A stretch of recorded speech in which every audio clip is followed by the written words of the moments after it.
سلام دوستان، امروز اومدیم به منطقه 2 تهران، منطقه شهرک غرب و میخوایم با هم دیگه بریم و پاساژ گلستان رو از نزدیک ببینیم. اینجا خیابون مهستان نزدیک به خیابون ایران زمین. خیلی شب‌های قشنگی داره. اگه علاقه به نایت لایف دارین اینجا میتونه خیلی جای خوبی براتون باشه. یکی از شعبه‌های قهوه لمیز و رستوران گبگو تو این خیابونه. رستوران گبگو کلا غذاهای دریایی داره، غذاهای جنوب ایران و قلیه ماهیش خیلی خوشمزه است. اگه علاقه دارین به این مدل غذاها بهتون پیشنهاد میکنم که حتما بیاین و این رستوران رو امتحان کنید.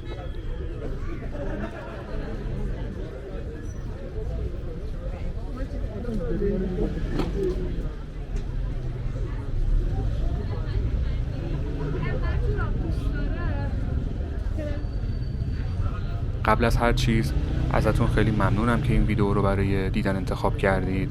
اگه از این مدل ویدیوها خوشتون میاد ممنون میشم که کانال ما رو سابسکرایب کنید و این ویدیو رو لایک کنید. این کار به ما خیلی انگیزه میده و ممنون از اینکه ما رو حمایت میکنید.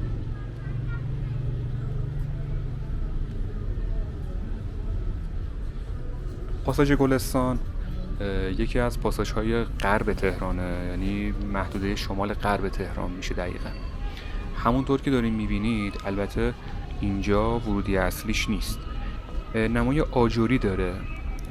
اونم به خاطر اینه که این پاساژ یکی از قدیمی ترین پاساژهای این منطقه است. سال 1375 ساخته شده و مثل پاساژهای جدید مدرن نیست، اما خیلی محیط صمیمی داره، خیلی محیط گرمی داره، بیشتر برای خانواده ها خیلی مناسبه. 2 تا حیاط داره، یه حیاط غربی و یه حیاط شرقی که ما از این ورودی اصلیش وارد حیاط غربیش میشیم که حالا میبینید که تو این حیاط خانواده ها میشینن و ساعتهای خیلی زیادی با هم دیگه صحبت میکنن و از این محیطش لذت میبرن.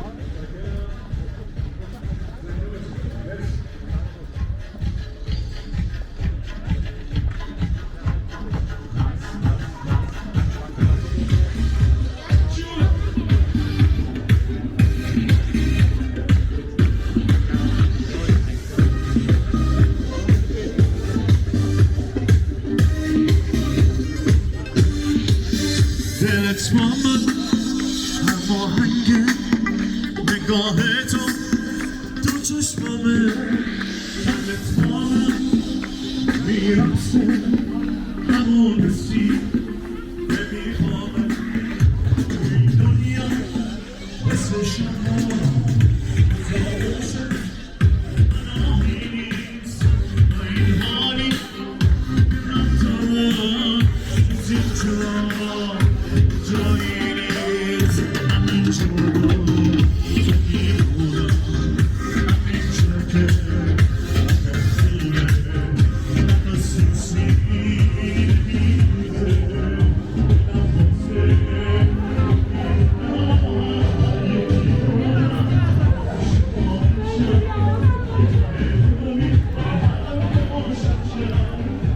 این پاساژ 187 تا واحد تجاری داره.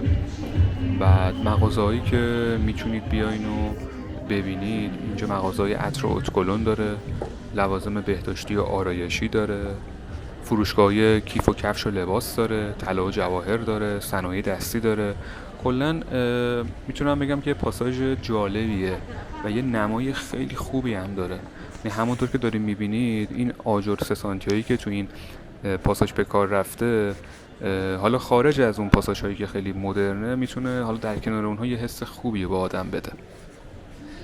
از نظر دسترسی هم شما میتونید بیاین به میدون صنعت، یعنی آسون ترین جا میدون صنعته. حالا اگه با مترو میخواین بیاین میتونید برین و از خط 7 استفاده کنید و ایستگاه میدون صنعت پیاده بشین. اگر با تاکسی میخوایم بیاین باید خودتون رو یه جوری به میدون صنعت برسونید، یعنی مقصدتون میدون صنعت باشه. از میدون صنعت هم تقریبا بین 5 دقیقه تا 10 دقیقه پیاده روی که داشته باشی میتونه به این پاساژ برسید. تو همون مسیرم مغازه‌های قشنگی هست که میتونید ببینید. اگر هم با ماشین شخصی بخواید بیاین که میتونید از بزرگراه همت وارد اتوبان شیخ فضلالله بشین و از طریق میدون صنعت و خیابان ایران زمین وارد این پاساژ بشین. اگر از بالای تهران از منطقه سعادت آباد میخوایم بیاین که میتونید از خیابان مهستان و خیابان ایران زمین.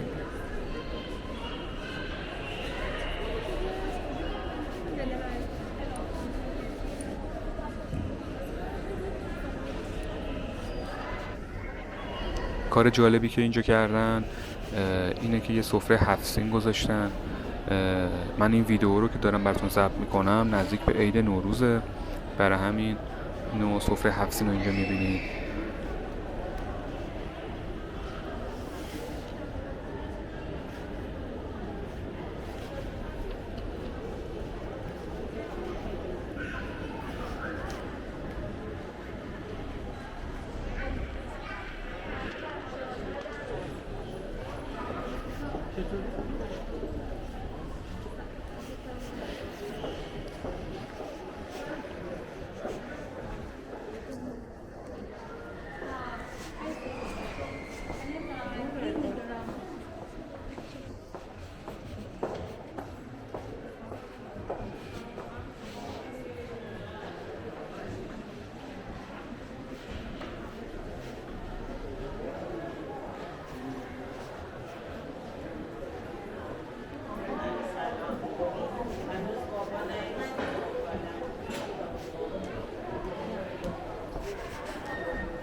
همونطور که بهتون گفتم این پاساژ لباسای خیلی با کیفیتی داره و قیمتش هم میتونم بگم از پاساژهای جدیدتر به نسبت کمتر. حالا برای مثال میتونیم بریم وارد این فروشگاه بشیم که فکر کنم فروشگاهی که لباسای دخترونه و زنونه میفروشه. یه لباسش رو امتحان کنیم ببینیم قیمتش چنده. مثلا این پیرهن قیمتش 220 تومن اگه حالا تو تصویرم بیفته. لباسای شیکی داره.